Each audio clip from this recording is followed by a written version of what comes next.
It's not that exotic, but at the time it really was to me. And most people don't eat frog around here. But as a kid, I was like, oh my God, let's go ahead and get frog's legs.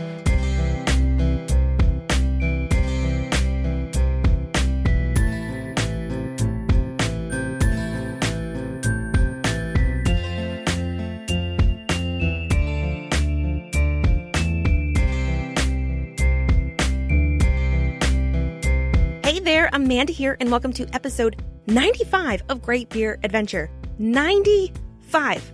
I cannot get over it. It is crazy. As I am sure you know, my goal is to get around, travel, and share as much info as I can to you. Today, we take a slightly different look at beer and travel as we sit down with Nathaniel Boyle, who is a travel blogger. He has been all over the world and loves a tasty beer. Let's head to Boston and gain a bit of insight from Nathaniel.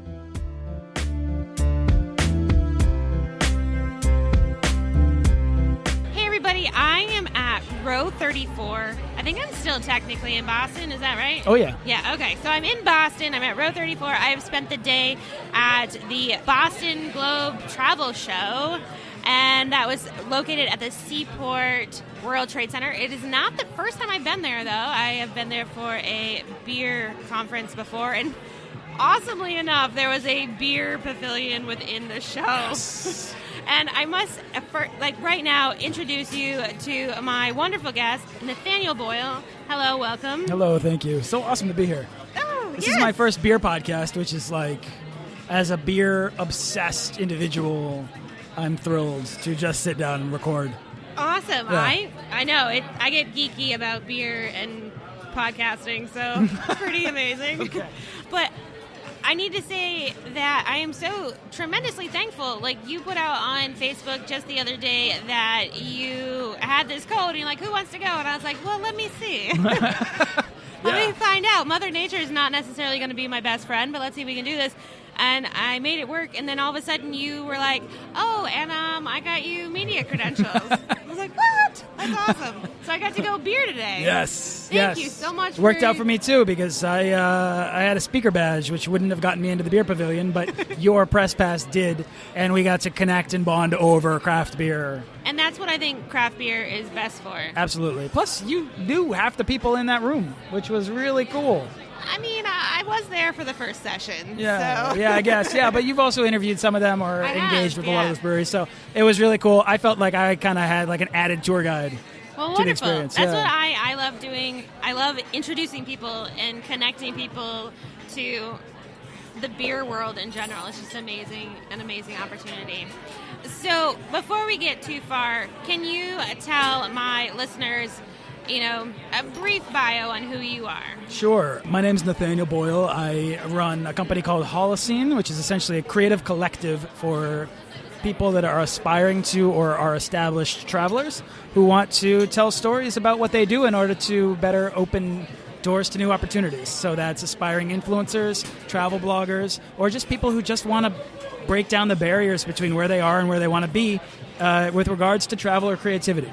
So again, it's sort of a publishing platform meets creative collective meets deals platform for all of my members. That all started because I started a podcast called The Travelers that was formerly known as the Daily Travel Podcast, but once I stopped doing it daily, I had to change the name. But The Travelers is basically the only podcast in the travel space about the inward journey, essentially exploring travel through its people, how we go out into the world to better know ourselves, and then reflect that experience back outward through things that we create in order to actually find change from our experiences, rather than just come home. And it's like a lot of time I think we come home and tell people about our travel experiences, and they don't quite get how much that moved us, how much signification we found from those experiences. And I always liken it to, you can call yourself a novelist as much as you want, but it's until you have that book on the shelf that people actually say, oh, you are a novelist. And it's through that sort of acknowledgement that you gain identification. And that identity, I think, for a lot of travelers matters big time. So I'm trying to create this creative space for people that hear that call to adventure, want to explore their creativity, want to explore the world, get to know themselves better, and change their lives. So I think the main reason I really wanted to have you come on and talk to you on this show is about the direction that we're going in. So I've been trying to get a lot of travel into my life this year, and Cool. I feel like this adventure needs to have a more travel component to it, because Maine has amazing beer. Mm-hmm, they do. Like top of World class. Like, yeah, it's definitely world class beer. But there are so many amazing stories that are happening not only in this country but around the world. There's all these like community supported breweries that are opening to help different countries, and there's so many really amazing things that are going on that I just really want to learn about. So I'm trying to use this opportunity to go and see and learn. I think that right now we're in Massachusetts, so we're drinking some Massachusetts beer. Did you order a Massachusetts beer? No. No. But I live here, I did. I ordered a Kentucky beer that I'd never had. But right. I really wanted a black IPA, so I went for that. Well, that makes a lot of sense. Yeah. So we're going to jive. We're not going to jive anywhere. We're going to dive. We could do some jiving if you want. We can try. I don't think I'm going to be very good at it. I don't know. No. I'm not sure how. So let's dive into better. round one, where we start talking about these beers. Okay. All right, so we are drinking beers. They're both dark. They're both black as night. So you went for the black IPA. I actually went for the barley wine. Yeah. So my whole thing is to drink local wherever you are. Yep. And we're in Mass. I went with the Entropy barley wine from Mystic. Yeah, 14.2%. Yeah, I didn't see that. I know, and you got to drive home to Portland. Correct, but I'm going to eat the biggest burger I can order. Yes. Get it with the fried oysters. That is how to have a burger. I mean, yes. Just keep that mental note. Fried oysters on my burger. Always, yeah. So my lovely gentleman across the bar here was telling us about the barley wine and that it was done, what do you say? What style? Utopia style. Utopia style. I assume that's Sam Adams. I'm Utopia. thinking, yeah. Because And that's that comes in this big still sort of still shaped bottle with for a like $1 million. It's like a $30 bottle of beer, I think, maybe 20. No. It's like 100. Utopia. Utopia, yes. Entropy, though. Oh, Entropy. Same. Everything we just said applies to Entropy. I think it's a $30 bottle, maybe 20, but it's good. And as you can see, like it's rich, it's opaque, it's chewy. It's a really good. I would say that barley chewy wine. is a good word for this one. Yeah. And I should have looked at the percentage before I ordered it. But I didn't. I actually for over at the craft beer pavilion, a lot of people were drinking a lot of beers, which is if you go to that, you kind of want to do that. Yeah. I definitely was there more for the networking. So I'll drink this whole beer and then I will eat a burger and then I will drive to Portland, Maine. Perfect. Yeah, I think I imbibed a little more than you at that trade show. But I think Entropy is a perfect order, especially coming down here, because that is not an easy beer to find on tap around here. Really?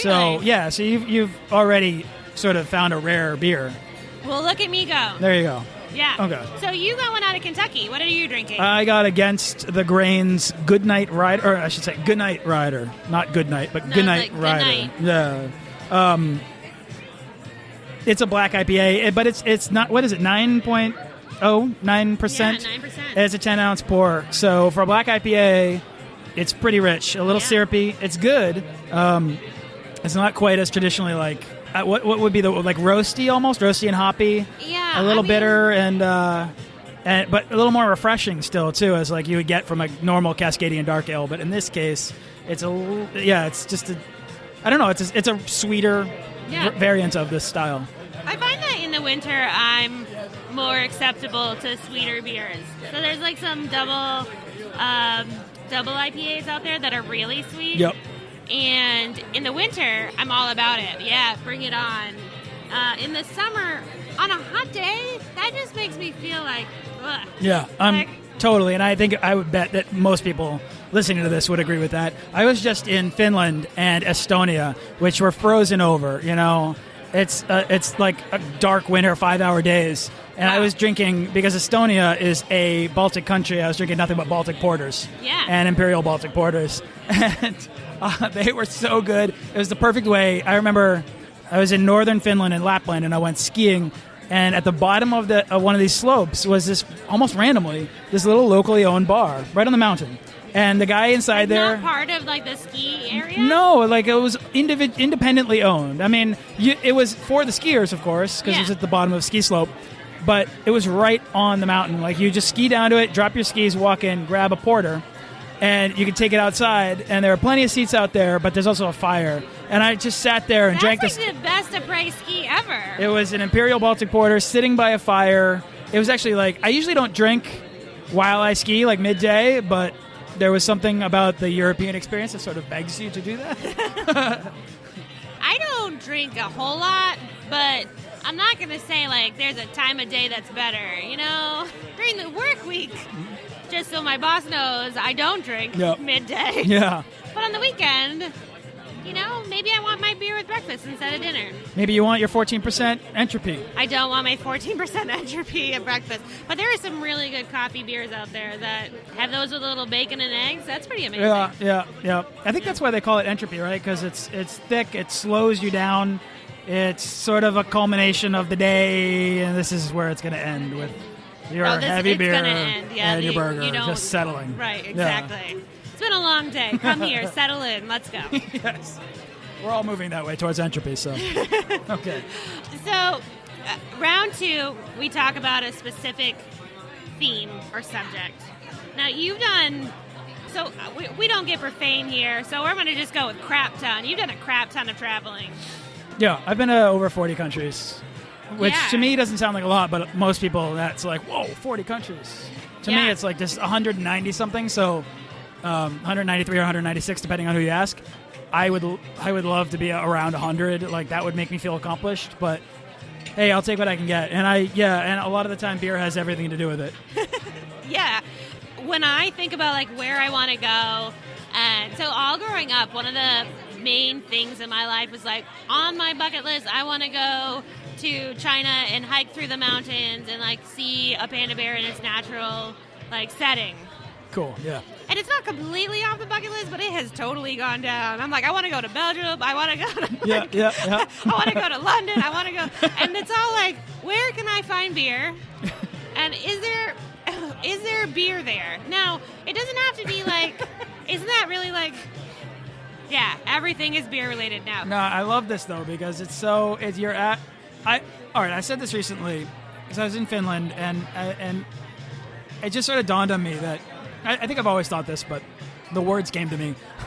Craft beer or beer in general is a really great way to understand the creative scene of anywhere you go, because anywhere where there's a creative culture, one of the things they're going to be experimenting on is craft beer. They're going to be... food and beer. Yeah, and there's two different ways sort of to go about that. One, traditional styles like Germany or Belgium, where they don't really mess with what's worked for hundreds and hundreds, if not thousands of years. Or there's this new, maybe more Americanized approach towards beer, which is exploring new styles, which is really... It requires new insights. Like we're talking about Baltic Porter, and we can drink Baltic Porter here in the States, but that comes from the Baltic states, right? That's a new style that's adapted in the U.S. And I think that to me is like, that's a sign that there's an open-minded, creative culture in any given place. And if they have good beer, there's going to be good something else. There's going to be good art. There's going to be good people. Yeah, no, and I hear you. There's some places that haven't quite gotten there yet. So, like a lot of the Caribbean places, craft beer isn't that big of a push. No. There's a lot of art and music, and that's really where their creative energies have gone. Right. But I've said this before on this show, but I've got to be honest. When I go to a hot Caribbean place, I'm not looking for something like crazy and dark. And, you know, if somebody wanted to be like all up on the gozas and like the kolsches and do all those kinds of amazing things, that is wonderful. But if, you know, you're like, you know, I really want to see about having a bunch of stouts and porters, I'm not going to drink those. Mm-hmm. A lot of people will travel with beer, and I do, but it's because I share it with the people that I'm going to see. Yep. I literally brought you beer today. I was like... Which is awesome. Yeah, I mean, a friend of mine actually dubbed me the beer fairy, and my mom's made me some wings, so when I go to a podcast conference, I can, like, wear my beer fairy wings. Yeah. Tina Dietz, shout out to Tina Dietz. Wave your beer wand over people and... I've got my microphone. Oh, right? Of course, yes. That is a good enough wand Perfect. for me. Yep, perfect. I love Magic happens Hey, with that mic. you brought me the Substance from Bissell Brothers and Epiphany from the Foundation, and that to me is magic. Pure magic. So, right? Thank you. You're welcome. Cheers. Cheers to that. So for me, I travel with beer, but I travel with beer to share what is amazing about where I'm from. Yeah. And I love Foundation's Epiphany. I love the Substance. And Substance isn't quite as heavy as Foundations is, but I don't want either of those sitting on the beach in Puerto Rico. Right. In Aruba, they've got Balashi. Yeah. And that's what I want. Which is that's not to say that I need or only exclusively drink cheap Tecate or Corona or something or whatever. Yeah. You know, in the Dominican Republic, you'll drink. Oh, shoot, that's a bad Rum. example because rum. Rum is a better idea than their beers there. I'm spacing on what their particular one big I've beer never is. been there. Well, it's interesting in the Dominican Republic because what they do is they have these. Wherever you go, if you get off resort, you got to get off resort. And even on some resorts, they have sub-zero freezers. So everywhere you go, there are refrigerators with these thermometers, like in big digital red letters, that say, -5 whatever degrees. Why do they want to recreate Maine in a cooler? Because they're not trying to... Yeah, right, exactly. the point is that you can get Presidente. That's what it is. God, that's driving me insane. Presidente. So you can get Presidente, like, ice cold. And when you're hot in the Dominican Republic on like a 98-degree day and you want to go to the beach and they have sub-zero beer, it doesn't matter what that beer is. Presidente might be the best beer you ever drink because of the way it's served, ice cold like that. And there's something about that experience that you never forget, Exactly. right? And I can come on this podcast and talk about a mass-produced beer like Presidente, but still there's something about it that that's an experience you never forget. It's cold. Their food is so flavorful and spicy. You don't want something that's trying to fight that. Yeah. It goes with that. And I don't know, I think that it really, for me, it's all about drinking local wherever you are. Yeah, and I think, and so my point is not to say that I agree with you. I don't require a sophisticated craft beer scene to appreciate a beer experience. Mm-hmm. That said, I do think that does signify a creative culture that's worth exploring anytime you find it. It's always a really great sort of gateway into that scene. Okay, so craft beer scenes that are, I wouldn't say underrated, but maybe underknown. Yeah, Who has some, out of your 40 countries, I've got 6, and that's it. Okay. And that counts Canada and Mexico. Okay, yeah, you've got some work to do. What are the other 3? It's obviously the States. Yeah. U.S., Canada, Mexico. I've been to Paris. My dad's a huge Disney fan. Awesome. Okay. So there's a Disney there. Disney World Paris. Yeah. I love it. But when I was there, I said, Dad, if I'm in France, I need to get out of the park. So we actually went to the Louvre and we went to the Eiffel Tower, which is really funny because I have been up inside as high as I can go on the Eiffel Tower, but other than seeing the Statue of Liberty where she looked like an inch tall, that's the only time I've ever seen her. Right? Yeah. That's bad. It's fine, but New York is a really cool city to spend a lot of time in. Yes, the podcast, just went down to New York and we went to some of the boroughs. And I still didn't quite get there. There's a lot more I need to do while I'm down in New York. But there's always next time. What are the other 2 countries? I didn't realize I am so bad at geography. I didn't realize that these were countries. I love where this is going.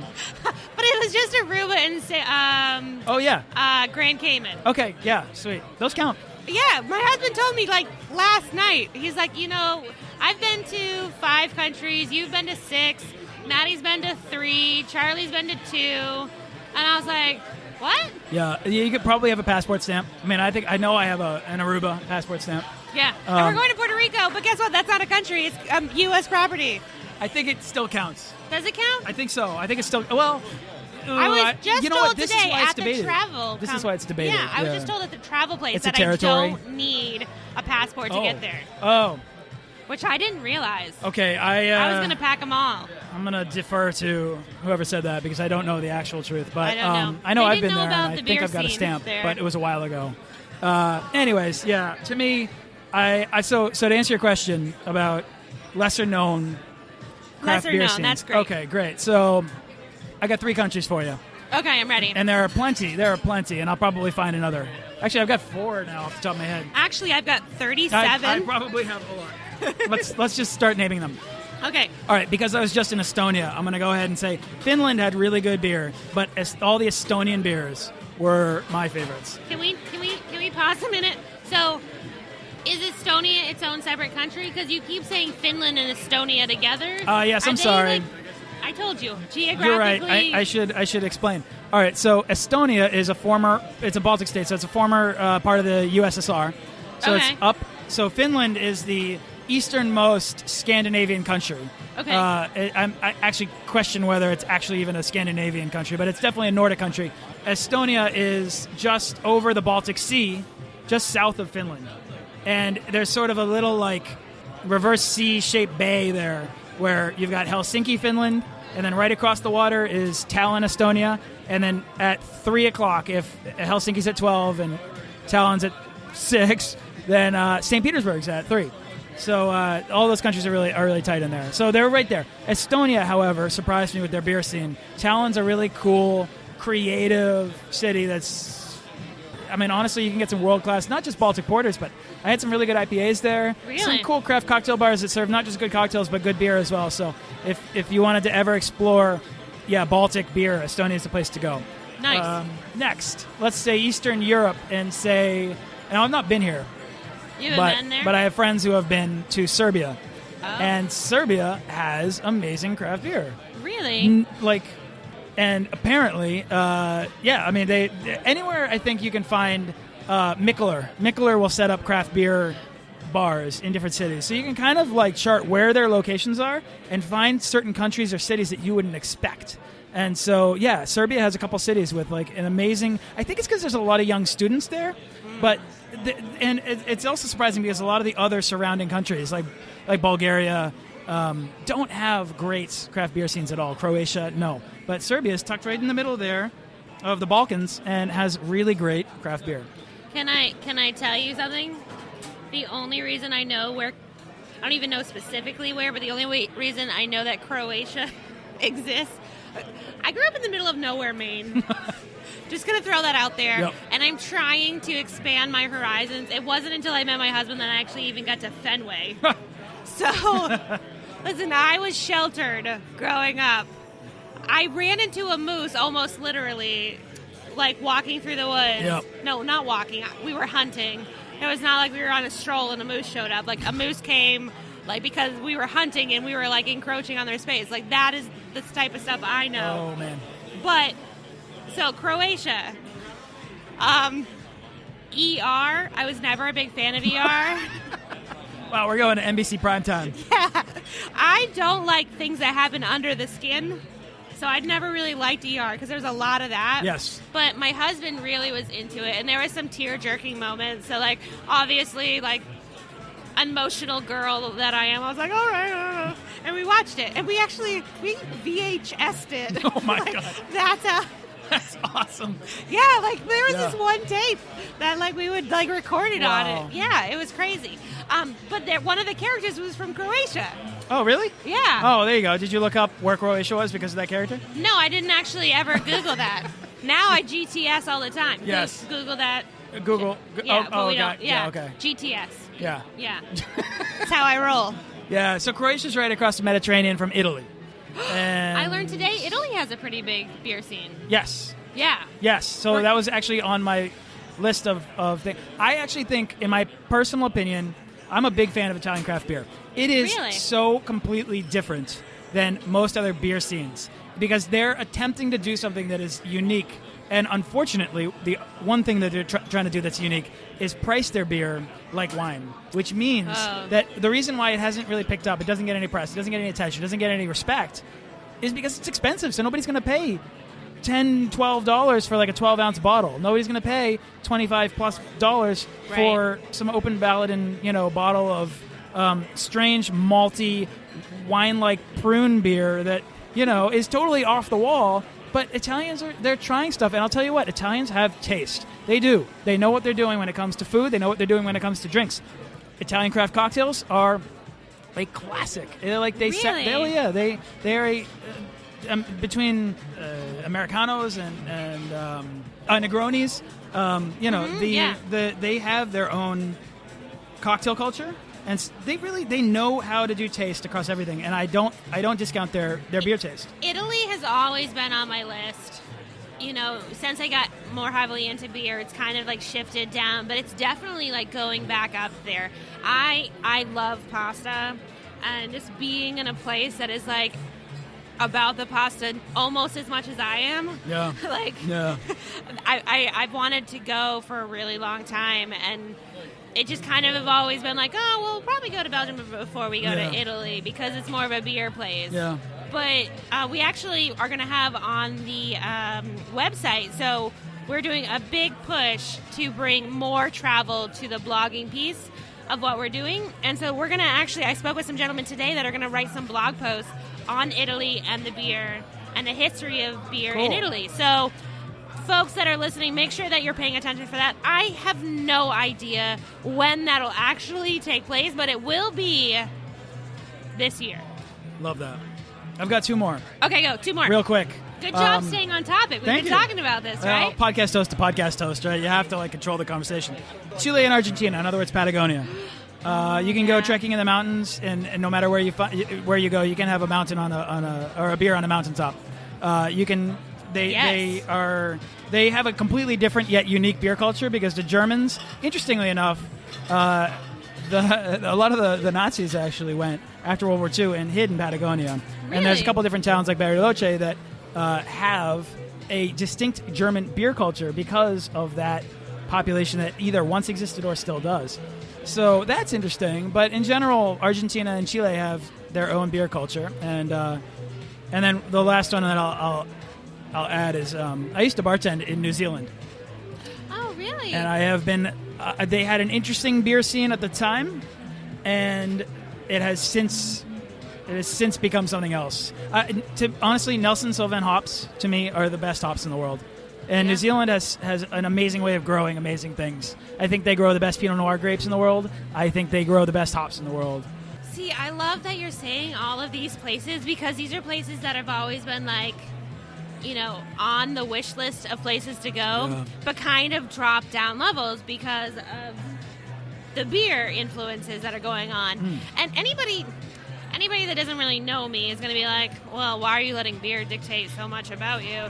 But for me, it was like, it's really, my husband and I bonded over food and beer. We learned all about it. It's more about the experiences, and I love talking to people over beer because you start with talking about, and I really feel like this is, I didn't really think about it beforehand, but it was a natural progression for us to start talking about in round 1 what beer we're drinking. Because that when you're having a conversation, oh, hey, what are you drinking? Yep. And then you move on to having a conversation about something real. Yeah. Round 2, theme, right? Totally. Round 3, I want to get to know you a little bit more, so I'm going to ask you about your first beer memory. I told you this earlier. I hope you've been thinking about it.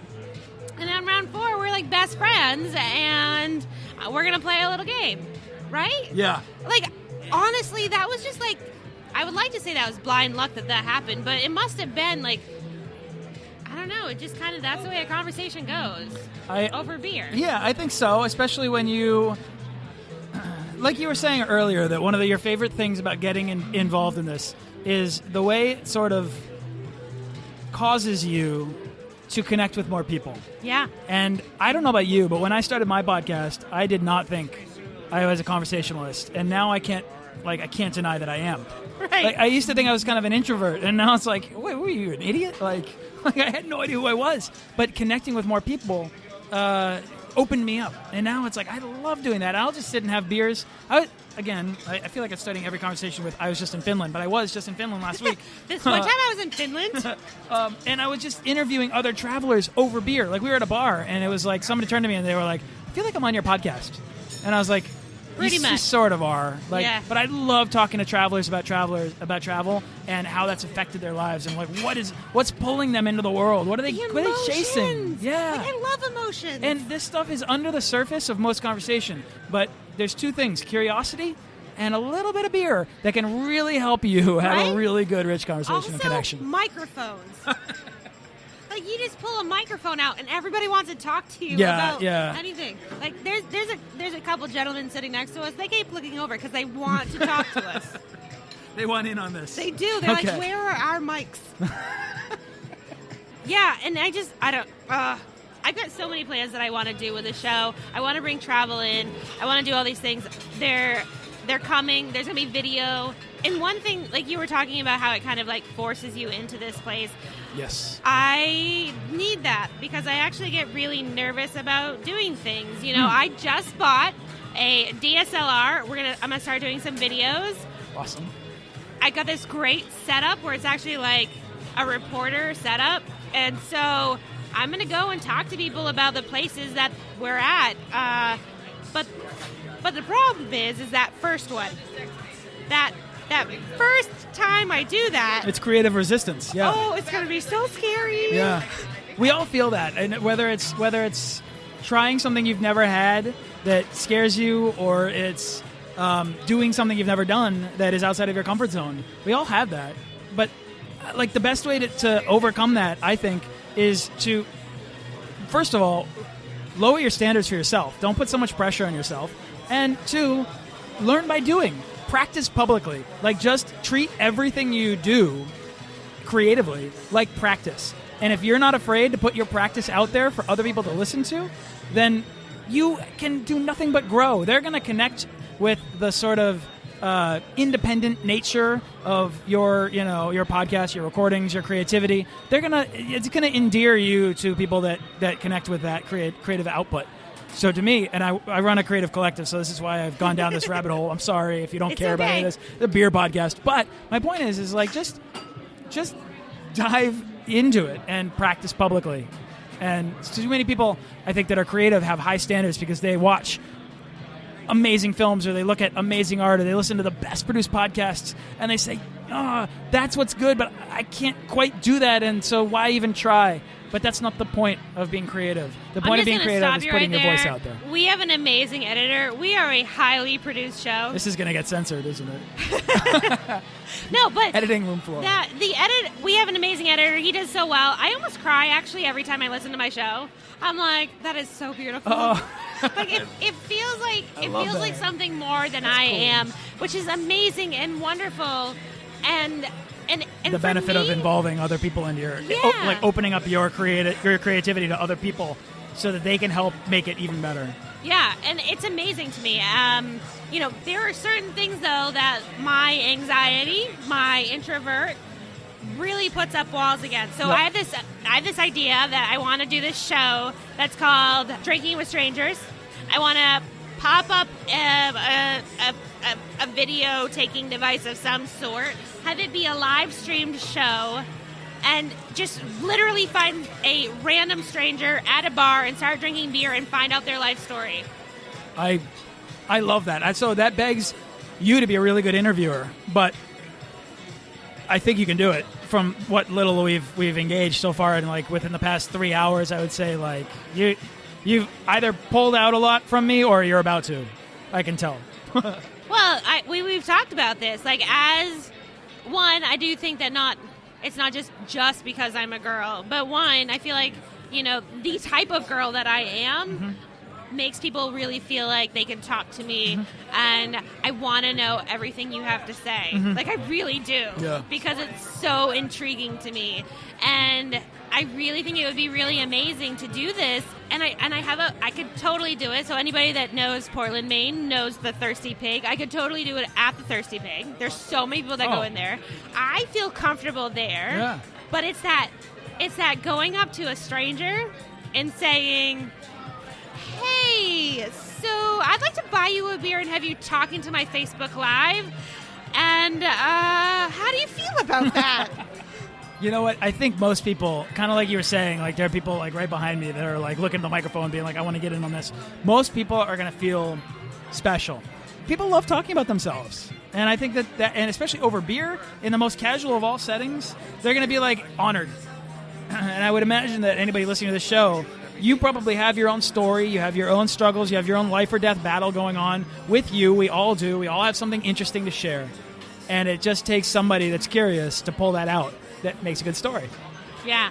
And for me, I want to get to as many places around the world to be able to do that. Like, I want to go to Italy. I want to go to New Zealand. How freaking awesome would that be? It's one of the best countries to travel to, really. Yeah, I just think that all of these things and places, I want to uncover all of the secrets.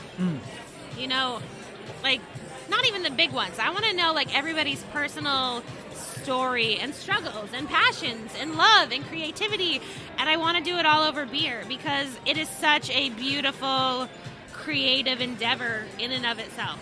Yeah, I love that. And if you have a mutual shared appreciation for beer, you can crack the ice really quickly. Yeah. Because I think people, like, everybody listening to this podcast, you all have something in common with Amanda, you have something in common with me, and we are all obsessed with beer to the point where we either are talking or listening to it.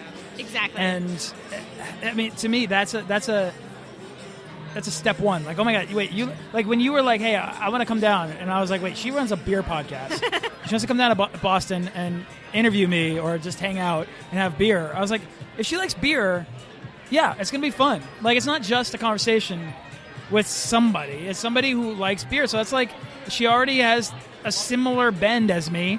So we might as well see what else we have in common. Yeah. And makes connection really quick and easy. You want to know something awesome? I really do.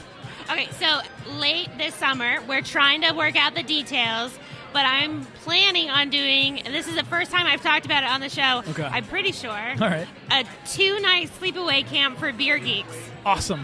Yeah, on the ocean. Oh my God, I love this. Is this like everybody brings beer, or? We're going to do bottle shares. Yes. We're going to have like not lectures because those sound boring, but like talks and events like horseshoe tournaments and like yoga on the beach. I love this. With, you should like beer, everything. I love this. Yeah, and if you like reach out to breweries and just get them to share the idea with their communities, you're going to get the geekiest beer geeks there are, and it would just be the most glorious little beer camp ever. I know. And one of the big things we're going to try to do is we're actually going to try to get like 10 beers like made just for us that are just at the event, or the like a brewery could put it on at their tap room or at our event, but in order to get all 10 of them, you need to come to the event. Yeah. Oh, I love it.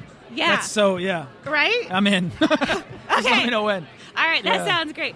So I want to talk more about beer and travel and all of that, but really I feel like for the sake of brevity, which we have already long passed. What's brevity? Exactly. We should move on to our third round, which is where we start getting personal and deep. Okay. First beer memory. That's my favorite. Okay.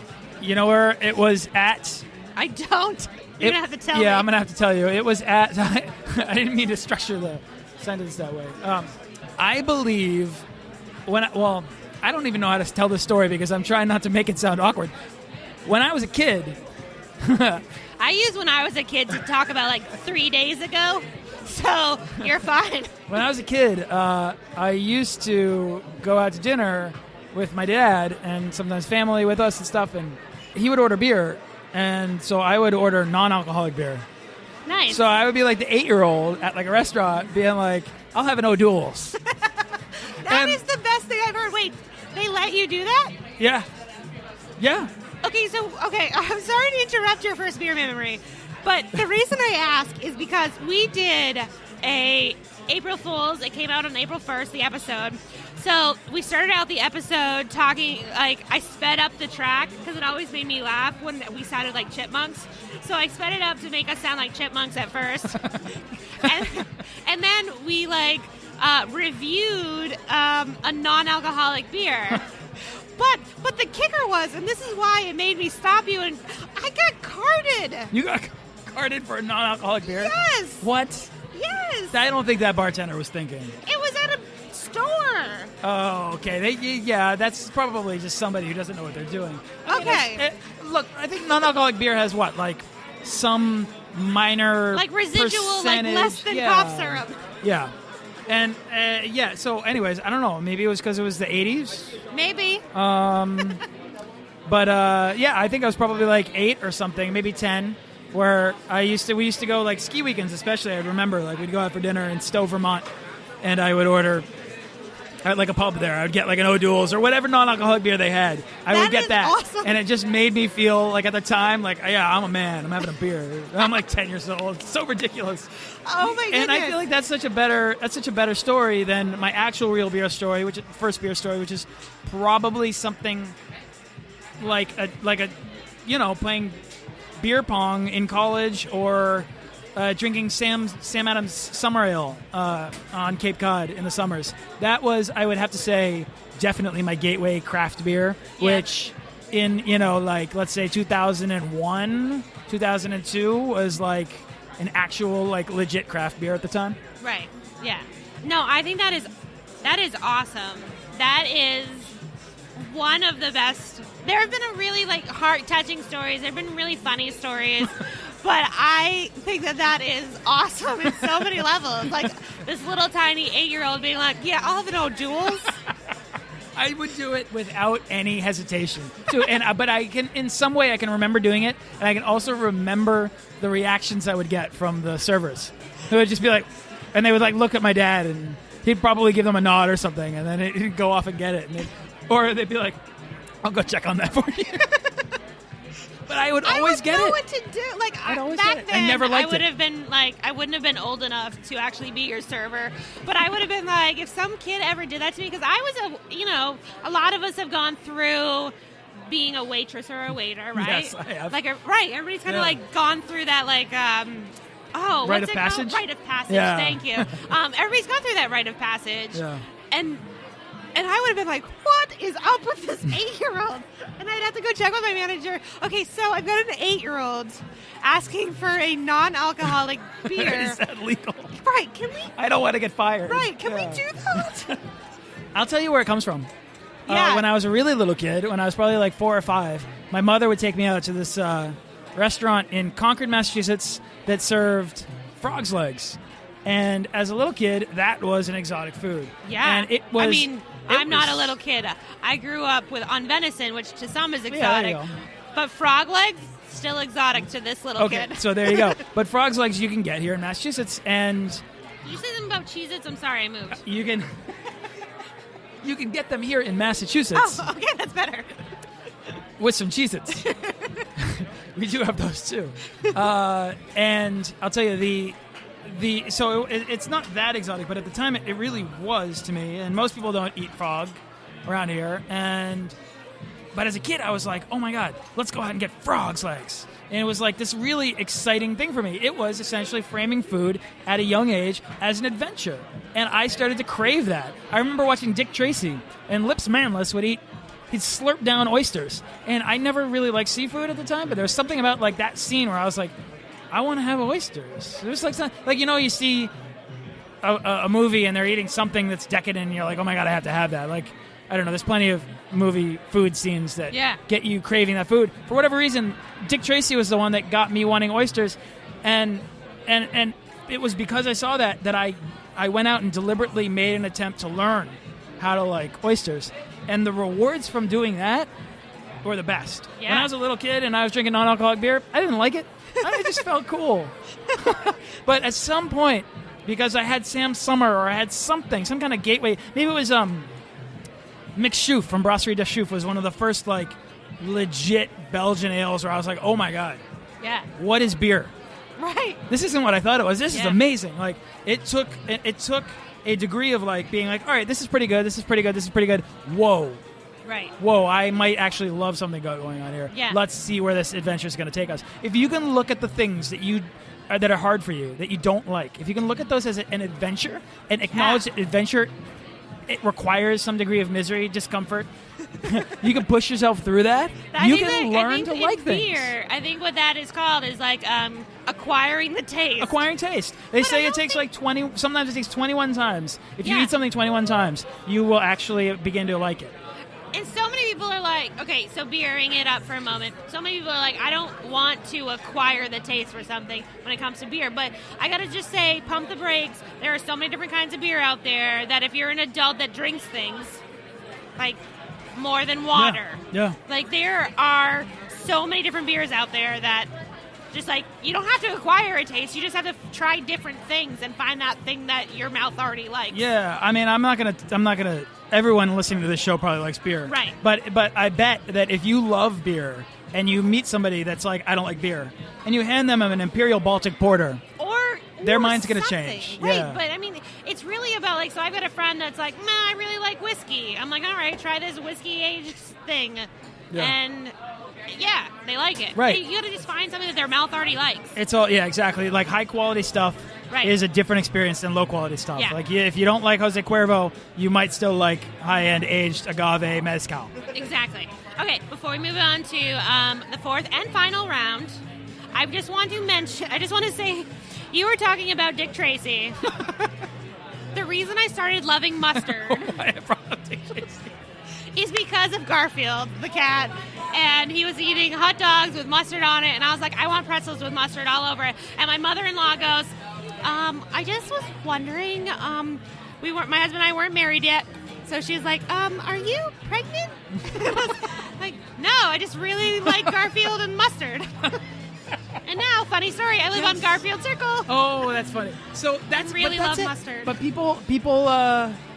That happens. Like, you see something on TV or in film, and it's like, oh my god, I have to have that. The Godfather, at some point, he's making, he's like teaching him how to slice garlic in order to make the best tomato sauce. And I can't watch The Godfather without needing, like, a good tomato sauce and pasta. Like, it has to happen. Yeah. And then you get into all those cooking shows. Oh my goodness, Top Chef. I'm really getting my kids into watching the kids' version of Chopped. Like, I love that we just went from The Godfather to Chopped. That's amazing. Yes. No horse heads were hurt in the making of this podcast. Despite it being called Chopped. Exactly, or that show. Horse heads were chopped. So we're going to move on to our final round. Stay focused. The fourth round has always kind of transformed slightly. So first there were 3 random questions, 3 sheets to the wind, some kind of thing like that, but they weren't really random. They were always the same 3. And then we moved on to asking, like, I went on to, like, getting to know you questions, and there were random questions. Now there is a podcast out there that is called 1,000 Things to Talk About. They're like I don't remember, I feel like they're only like 2 or 3 minutes long, but they're like under 10 minutes long, and each one is a question. Wow, okay. And so she put together these cards, okay, and some of the cards are a little crazy. The last card that we had out of this really, like, stopped the conversation, so I'm a little nervous to pull them out. Okay. But I'm not nervous right now. Okay, good. Because we've had some beer. I was about to say, I just did a beer festival, and then I had a 9% black IPA, so I'm, like, raring to go. All right, let's do it. You just pick one of these cards. Again, it's 1,000 things to talk about. And then flip it over, and let's see what the question is. Should I say it? Yeah, go for it. What one lesson do you think all children should learn above all else? Ooh, this one's not going to stop a conversation. This is a good one. It's a big one. What one big. lesson do you think all children should learn above all else? I want to say, when you're a kid, like, the thing that we lose when we get older is imagination. And I want to say that the value of imagination is something that we sort of take for granted. We don't acknowledge. We don't teach it. We don't train ourselves to be curious. We don't try to trigger or strengthen our imagination. We just have it as kids. We use it to learn things, and then we let it fade. And then we wonder when we're in our adult age why we might be miserable. Right, and I think that it's anymore. actually, I know this is really bad to say, but I feel like a lot of public schools kind of kill that. They do. They stifle it out of you, and it's unfortunate, but they condition you to be perfect and chase that one particular grade, rather than go after the things that actually make you passionate.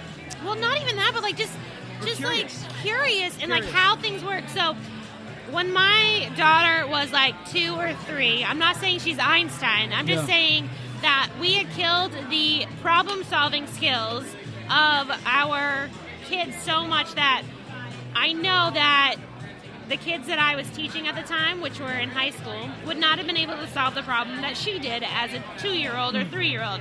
Yeah. So the problem was that we got a package in the mail we didn't have scissors or a knife readily available. So she went and grabbed a fork. It's a hard item to, like, do it. It's great. Yeah. Right? Not a genius. Yep. But the honors level students would have hunted and hunted and hunted for the scissors or the knife in order to open that, which sounds ridiculous to me at this point in time. The thing that's interesting to me about that is that it's essentially the mystery that's within the box. What could possibly be in this box? How do I open this box? Like, what? To me, it's like the curiosity and the what if I never open this box? Like the question of mystery and curiosity and strengthening your curiosity rather than being in pursuit of answers and finality, instead of accustoming yourself to the fact that life is not about answers, it's about more questions. If there's one thing that travel teaches you, it's that you can't meet everyone. You can't understand everything. You can't see everywhere. There's going to be questions unanswered. And the beauty of it is that you can either land on the finality of all of it, which is extremely boring because then it's over, or you can exist in adventure and still have questions ahead of you. And that, to me, is a whole lot more fun way of living. I completely agree. My answer is different, though. I agree that these are very important things. But for me, what's really important, and then I think that too many people, we're going on Instagram at the moment, folks. Oh, are we live? live? No, we're not. Okay. Make sure that you go over to @GreatBeerAdventure and find pictures from tonight. And the thing for me, though, is that I think that kindness and love. There are so many times where you hear that parents just want their kids to be happy, which I think, and my husband and I have had this debate.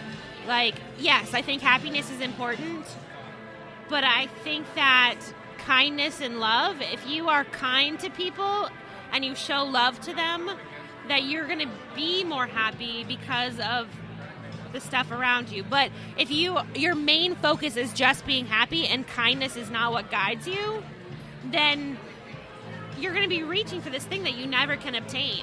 That's why I love curiosity, because especially when you travel and it sort of it brings out curiosity, but you expose yourself to differences. One of the reasons why people become less kind is because they become set in their ways, become set in their definitions, and when something goes against their definitions, goes against what their perceived values are, they perceive that to be an attack, an affront upon their own values, and they have a negative response to that. They say, oh, that's not right, that's not okay, that's weird, I don't like that, that doesn't fit the way I think that life should be or the way that people should be. The more you travel and you expose yourself to new cultures, new people, new ideas, new ways of even thinking or speaking. The way we think is controlled by the way we speak in our language. And so if you can kind of open yourself up to this idea that you can speak differently, think differently, be different completely, then that's going to open you up to being more accepting of other ways of life and even things that offend you. And that, to me, is how to be more kind. Can you be curious and a jerk? Sure, but I think it's less likely. I think that curiosity leads you away from jerkdom.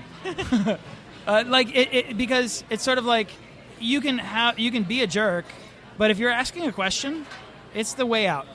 Like if you have if you're like genuinely want to know the answer. Totally. I mean, if you think you have all of the answers in life, I promise you don't. Just so you know, PSA.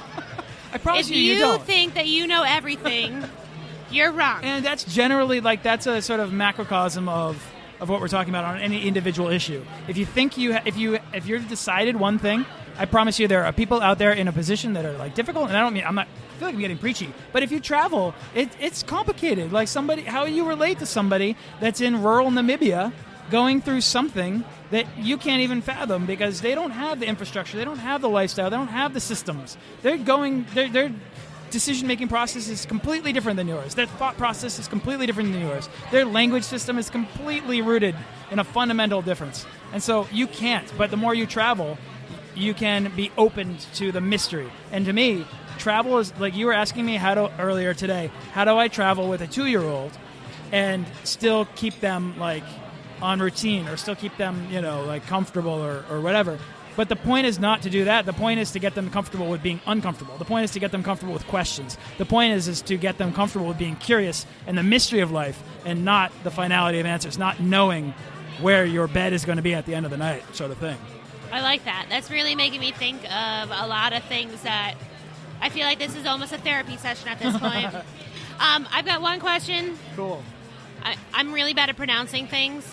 I have mastered spaghetti, which my 5-year-old has not, which is hysterical because she calls it scabetti. And it's awesome. I will not correct her. But the place? Namibia. Just north of South Africa.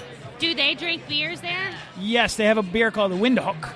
Nice. So I think that right there is your gateway into conversation. Yes, totally. Right? I totally agree. Yeah. So bringing it back to beer and conversations over beer and getting to know everyone's story, that's it. You grab a beer. Perfect. I love it. Yeah. I love it. And well, yes. And the more creative a beer scene there, I really do believe the more potentially creative or open-minded a person you're going to find. Because that curiosity that pervades itself into the beer scene is also within the cultural mindset of an open world.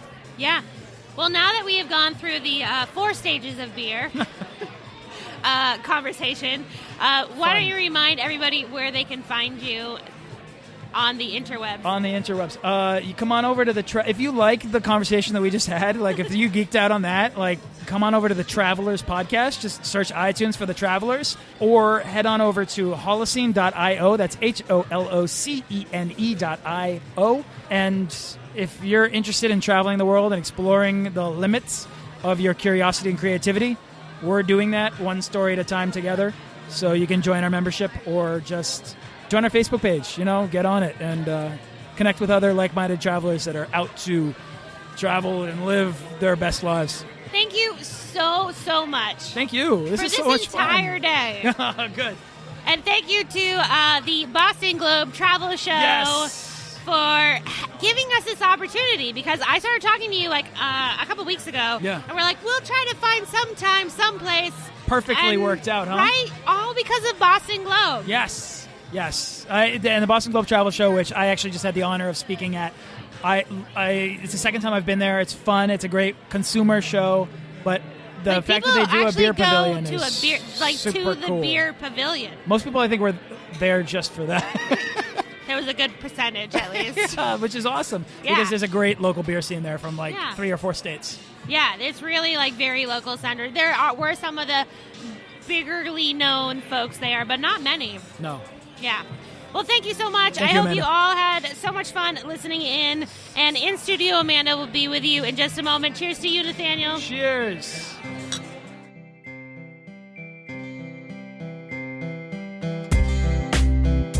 A big thank you to Nathaniel for chatting with us today, and an even bigger thank you to you all for joining in on this adventure. If you're looking to do a bit of traveling and hang out with me this summer at an event that is going to be so stinking amazing that I can't even stand it, go to beergeekretreat.com.